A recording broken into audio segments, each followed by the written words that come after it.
merit-based process, but we have to speed up and use the opportunity, and this is this geostrategic necessity I'm speaking about.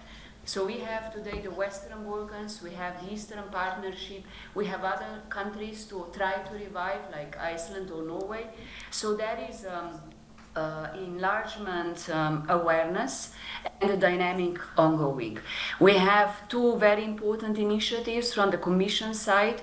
One is a growth pact, growth action plan that is very important for the countries in the region, but also gradual integration. We do have a lot of meetings. Just recently we had a meeting with Foreign Ministers Council together with the ministers from the Western Balkans, where we stressed again, we have always been all part of European continent and will always stay, all the countries of the region. And now we need really to, because of all the challenges that we face, truly to be committed to enlargement process. We as Slovenia put forward very important initiatives how to speed up the process itself. One is on QMV, that means that the enlargement, the accession talks will not have always the chance of veto, so not to be, hindered by bilateral open relations issues, disputes, but really to be faster, more efficient, and more transparent. So on the accession process, we gathered today 15, 16 member states support inside the EU. But also on simplifying methodology. We made initiative together to the European Commission, especially to our enlargement commissioner, Ms. Marta Kos. So the ambitions are there. The ambitions are on both sides, on the side of the EU institutions, the awareness is there, and also in the region.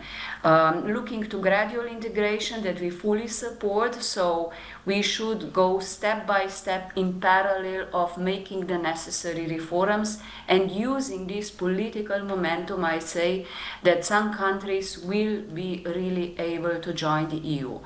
And Slovenia is supporting the countries in the region technically, financially, with the process of the reform. You might also recall that last year in December, we opened that is initiative Slovenia, France and Montenegro, VBWB3C, so Cyber Capacity Center in Montenegro. That is also one very important topic that we are addressing today, increasing cyber resilience in the region. It is a good example of cooperation on the expert level among all the countries. And we have to build on all these good initiatives in parallel with making the necessary reforms.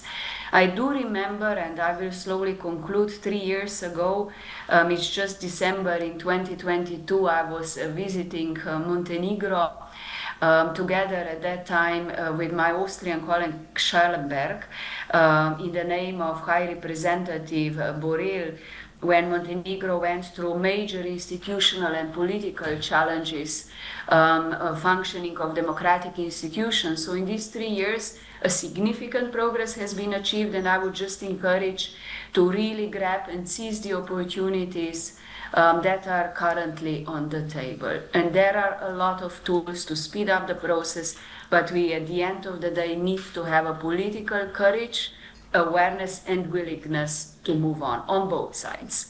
And thank you. I am fortunately they're calling me to go back at the meeting that just starts.